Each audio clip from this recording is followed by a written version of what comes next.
दोस्तों नमस्कार। आप सभी का हमारे इस YouTube चैनल में बहुत बहुत स्वागत है।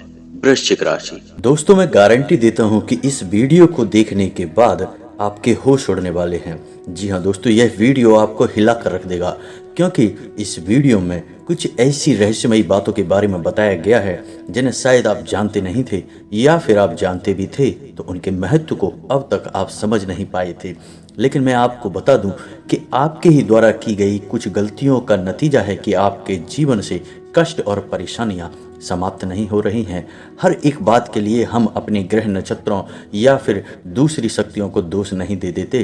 कहीं ना कहीं तो हम भी जिम्मेदार होते हैं, कुछ ना कुछ गलतियां तो हमारी भी होती हैं।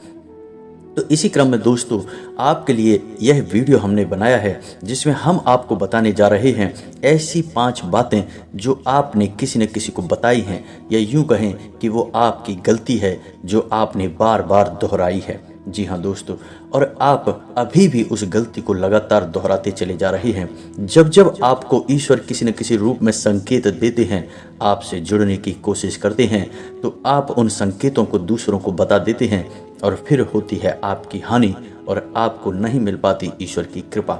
जी हाँ दोस्तों, तो आप बने रहिए वीडियो में, शुरू से लेकर अंत तक पूरा वीडियो देखिए। वीडियो केवल आपके लिए बनाया गया है। आपके जीवन में इस वीडियो को देखने के बाद कुछ न कुछ बदलाव अवश्य आएगा।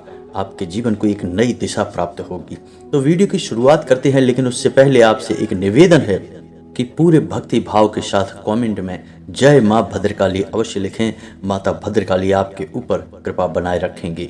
दोस्तों याद रखें कि जिनके साथ हैं माता भद्रकाली, उनका कोई बाल भी बांका नहीं कर सकता है। तो मित्रों, वीडियो की शुरुआत करते हैं। हम जानते हैं कि आप बहुत ही भावुक इंसान हैं। आप जिसके साथ जुड़ते हैं बड़े ही दिल से जुड़ते हैं, फिर आप भेदभाव नहीं करते हैं। भूल जाते हैं कि लोग मन ही मन आपसे नफरत भी कर सकते हैं, आपका दुरुपयोग भी कर सकते हैं। इसी के चलते आप कभी कभी ऐसी जगह से धोखा खाते हैं जहां से आपको बिल्कुल भी उम्मीद ही नहीं थी। फिर आपको इस संसार से, दुनियादारी से भरोसा उठ जाता है। आपको बहुत बुरा लगता है, या यूं कहें कि आपका दिल टूट जाता है। आपको होशियार होने की आवश्यकता है। यह दुनिया इस तरह नहीं चलती जैसी आप इसे समझते हैं। यह आपकी तरह नहीं है। तो आपको भी अब इस दुनिया के अनुसार थोड़ा सा सतर्क बनना होगा। दूसरों को हानि पहुंचाने के लिए नहीं, आपको अपने आप को बचाने के लिए होशियार बनना होगा। जी हाँ दोस्तों, हमारी बस यही कोशिश रहती है कि आपको छोटी छोटी बातें, कुछ न कुछ ऐसी बातें बताते रहें जो आपको किसी न किसी रूप में लाभ अवश्य पहुंचाएंगे। आपके जीवन में किसी न किसी प्रकार का बदलाव अवश्य लेकर आएंगे। जी हाँ दोस्तों, हम जानते हैं कि आप अनजाने में ही सही ऐसी गलतियों को दोहराते हैं, जानबूझकर नहीं करते हैं। वैसे तो आप बहुत बुद्धिमान हैं। आपको यदि बता दिया जाए कि यह काम आवश्यक है और इसे अवश्य करना है, और दूसरा काम बिल्कुल अनावश्यक है, इसे बिल्कुल छोड़ देना है, तो आप तुरंत अपनी तर्क शक्ति से पता लगा लेते हैं कि इस काम को करना है कि नहीं करना है। लेकिन अपनों के बीच पहुंचकर आप सारी बुद्धिमानी भूल जाते हैं। आपकी बुद्धिमानी धरी की धरी रह जाती है। दोस्तों, आप जानते हैं कि जो दुश्मन बाहर से आते हैं उनको तो हम बड़ी आसानी से पहचान जाते हैं, उनके लिए हम तैयारी भी कर लेते हैं। लेकिन उन दुश्मनों का क्या जो हमारे अपनों के बीच ही छुपे हैं और हमें उनके बारे में भनक तक नहीं है। और एक ना एक दिन जब समय आएगा, जब सही मौका होगा, तो वह दुश्मन घात करेगा और आपको चोट पहुंचाएगा।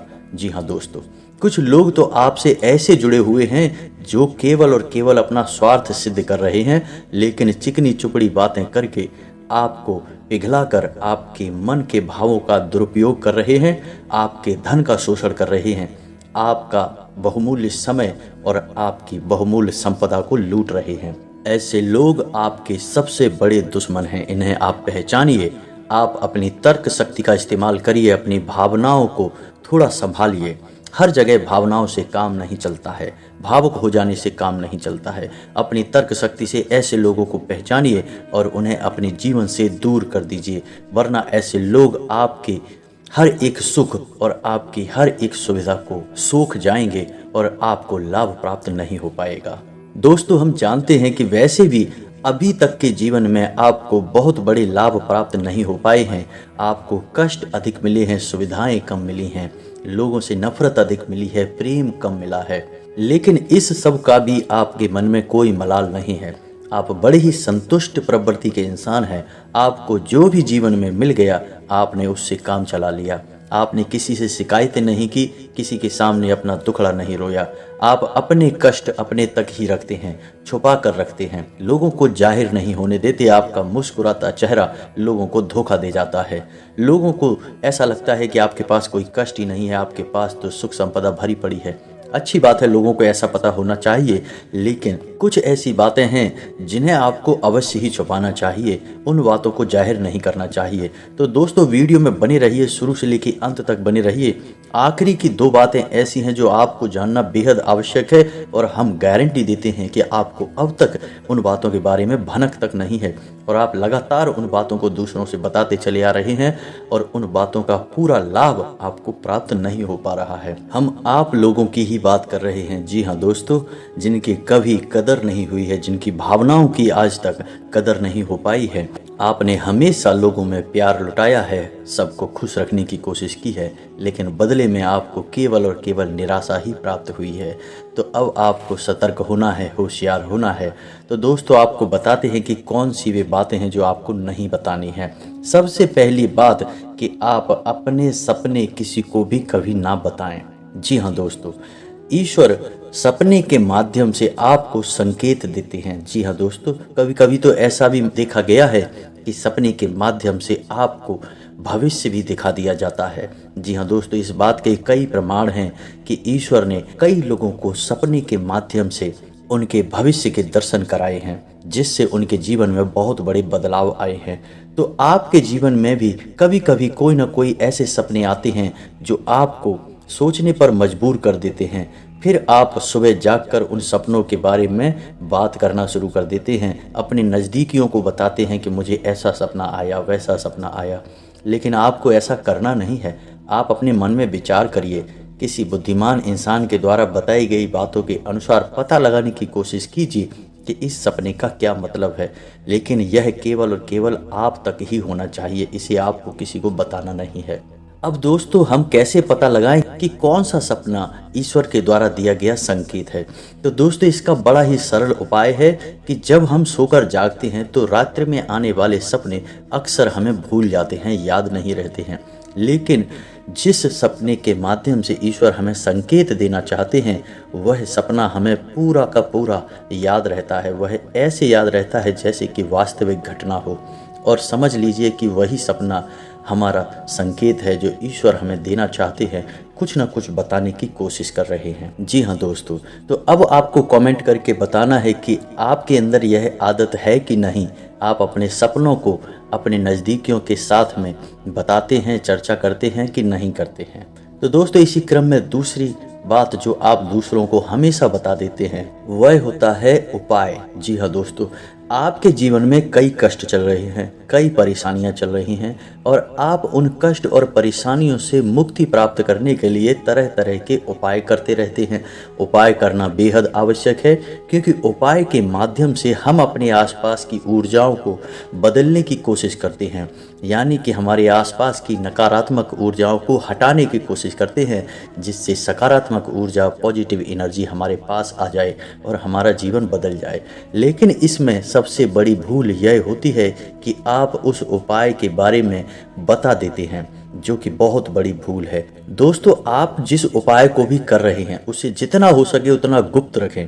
अपने पुत्र, अपने भाई, अपनी पत्नी तक को उस उपाय के बारे में कभी ना बताएं, तो वह उपाय निश्चित ही फलित होगा। जी हाँ दोस्तों, आपने वह सुना ही होगा कि जोग जुगत और मंत्र उपाऊ फले तबई जब करे दुराऊ, यानी कि आप जितना ज़्यादा छुपाएंगे उतना ही ज़्यादा उसका परिणाम प्राप्त होगा। इसी क्रम में दोस्तों तीसरा है कि वह मंत्र या वह पूजा जो आप कर रहे हैं वह आप दूसरों को बता देते हैं। वैसे तो साधारण तौर पर हम सभी पूजा पाठ करते ही हैं, आप भी करते होंगे, लेकिन कभी कभी आप कुछ विशेष पूजा पाठ करने लगते हैं जो आपको किसी ने बताई है आपकी परेशानियों को दूर करने के लिए। आप उस पूजा के बारे में, उस मंत्र के बारे में दूसरों को कभी नहीं बताएंगे। यदि आप बता देंगे तो उस पूजा का और उस मंत्र का पूरा फल उस इंसान को भी प्राप्त होने लगेगा जिसे आपने बता दिया है। जी हाँ दोस्तों, ऐसी कई और भी बातें हैं जो हमें छुपा कर रखनी चाहिए, लिस्ट बहुत लंबी है लेकिन समय बहुत कम है, इस वजह से सारी बातों को बता पाना संभव नहीं है। तो जो बातें हमारे रोज़मर्रा के जीवन से जुड़ी हैं, आज हम केवल उन्हीं के विषय में चर्चा करेंगे। इसी के साथ साथ दोस्तों, जब भी आप माला फेरें, यदि आप माला फेरते हैं तो जब भी आप माला फेरें तो अपनी माला को छुपा कर रखें और हो सके तो एकांत में ही फेरें। कोई भी आपको माला फेरते हुए देखे ना। जब भी आपको कोई माला फेरते हुए देखेगा तो आपको जो माला फेरने का फल प्राप्त होगा, उसका आधा फल उस इंसान को भी अपने आप प्राप्त हो जाएगा। यह विधि का विधान है दोस्तों, इसे कोई बदल नहीं सकता है। इसी क्रम में दोस्तों, चौथा है, आप अपनी आमदनी, अपनी प्रॉफिट के बारे में लोगों को बता देते हैं। जी हाँ दोस्तों, वैसे तो आप छुपा कर ही रखते हैं, लेकिन कभी कभी आप जोश में आकर, जब चर्चाएं गर्म हो जाती हैं, लोग बातें करने लगते हैं, माहौल बन जाता है, तो आप जोश में आकर अपने पैसे के बारे में लोगों को बता देते हैं। यदि आपको फ़ायदा हो रहा है तो कभी जाहिर मत करिए किसी के सामने कि आपको फ़ायदा हो रहा है। इसका दुष्परिणाम यह है कि जब भी आप यह कहते हैं कि मुझे इतना फ़ायदा हो रहा है, या केवल आप इतना ही कह दें कि मेरे पास बहुत पैसा है या मुझे बहुत आमदनी हो रही है, पैसे की कोई दिक्कत नहीं है, तो ऐसा कहते ही हमारी लक्ष्मी का बंधन हो जाता है। जी हाँ दोस्तों, आध्यात्म में हम अपनी लक्ष्मी का बंधन स्वयं ही कर देते हैं। जाने अनजाने यह गलती हम कर देते हैं। वैसे तो लक्ष्मी का बंधन दूसरों के द्वारा ही किया जाता है, लेकिन जब कभी आप ऐसे शब्दों का प्रयोग करते हैं तो आप स्वयं ही लक्ष्मी का बंधन कर देते हैं। और जब लक्ष्मी का बंधन हो जाता है तो उसके बाद फिर लक्ष्मी आपके पास आने से कतराने लगती है, या यूं कहें कि आपकी आमदनी धीरे धीरे घटने लगती है। इस बात को आपने कई बार नोटिस भी किया होगा दोस्तों। जैसे ही आपने अपनी आमदनी के बारे में बखान करना शुरू किया, लोगों से खुलकर बात करनी शुरू करी, वैसे ही आपकी आमदनी पर इसका प्रभाव अवश्य पड़ता है। ऐसा इसलिए भी हो जाता है क्योंकि जो आपकी आमदनी सुन रहा है, हो सकता है उसकी आमदनी आपसे कम हो सकता है वह आपसे जलता हो, आपसे बुरी स्थिति में रह रहा हो, तो उसके मन से जो भाव निकलेंगे उनका भी तो कुछ ना कुछ प्रभाव आपके ऊपर पड़ेगा। तो आपको अपनी इनकम, अपनी आमदनी के बारे में बिल्कुल चुप हो जाना है, किसी से कोई चर्चा नहीं करनी है दोस्तों। समय आने पर अपने आप चीज़ें दिखने लगती हैं, आपको दिखाने या जाहिर करने की आवश्यकता बिल्कुल भी नहीं है। जी हाँ दोस्तों, यह आपके अंदर एक कमी है, जिसे हम कह सकते हैं कि आप जोश में आकर कुछ ऐसी हरकतें कर जाते, कुछ ऐसी बातें बोल जाते हैं जिनके लिए बाद में फिर आपको भी पछताना पड़ता है। और दोस्तों, वीडियो के अंत में आपको पांचवा बताते हैं कि जब भी आप किसी देव स्थान पर जाने की तैयारी करते हैं, जैसे कोई तीर्थ स्थान वगैरह की आप तैयारी कर रहे हैं, जैसे आप वैष्णो देवी जाना चाहते हैं या कहीं और जाना चाहते हैं, तो आप उसकी लोगों से चर्चा करना शुरू कर देते हैं, जो कि बहुत ही गलत है। जी हाँ दोस्तों, यह गलती तो अक्सर लोग दोहराते हैं। मैंने देखा है कि लोग अक्सर दिव्य स्थानों पर, देव स्थानों पर जाते हैं और पहले ही उसका बखान करना शुरू कर देते हैं। जितना हो सके उतना गुप्त रखें कि आप कहाँ जा रहे हैं, किस स्थान पर जा रहे हैं। जब आप लौट कर आएंगे तो अपने आप लोगों को पता लग जाएगा, लेकिन जब आप जा रहे हैं उस समय आप बिल्कुल भी चर्चा ना करें। इसीलिए तो दिव्य स्थानों पर मौजूद ऊर्जाओं का प्रभाव आपके ऊपर नहीं पड़ता है। आप देखते होंगे कि लोग तमाम तीर्थ स्थानों पर घूम रहे हैं, तमाम देव स्थानों के दर्शन कर रहे हैं, तब भी पीड़ित हैं, तब भी परेशान हैं, उन्हें कोई लाभ प्राप्त नहीं हो रहे हैं। तो इसका मतलब यह तो नहीं कि देव स्थानों पर दैवी शक्तियाँ नहीं हैं, उनके असर नहीं होते, प्रभाव नहीं होते। इसका मतलब यह है कि आप पहले ही गलती करके आ गए हैं। आप जिन जिन लोगों को बता कर आए हैं, जिन जिन लोगों को पता है कि आप किस देव स्थान पर जा रहे हैं, उन लोगों को भी आपके पुण्य का फल बट जाएगा। तो समझिए कि आपने अपना फल कितने लोगों को पहले ही बांट दिया। तो आपको यह गलती बिल्कुल भी नहीं करनी है। जी हाँ दोस्तों, और भी कई छोटी छोटी बातें हैं जो आपको किसी को बतानी नहीं है, जैसे कि आप किस समय पूजा पाठ करते हैं, आप किस देवी या देवता की पूजा करते हैं, आप किस दिन व्रत रहते हैं, वगैरह वगैरह। अपने आप लोगों को यदि पता चल जाता है तो कोई समस्या नहीं है, लेकिन अपनी तरफ से आपको ऐसी बातें नहीं बतानी है।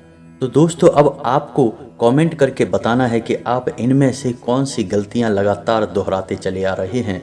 उम्मीद है कि वीडियो में दी गई जानकारी आपके लिए फ़ायदेमंद रही होगी, आपके जीवन में कुछ न कुछ बदलाव अवश्य लेकर आएगी। यदि जानकारी आपको पसंद आई है तो एक प्यारा सा लाइक अवश्य करें और कमेंट में जय माँ भद्रकाली पूरे भक्तिभाव के साथ अवश्य लिखें। माता की आपके ऊपर कृपा बनी रहेगी। और हाँ, यदि चैनल पर पहली बार आए हैं तो सब्सक्राइब करना बिल्कुल भी ना भूलें।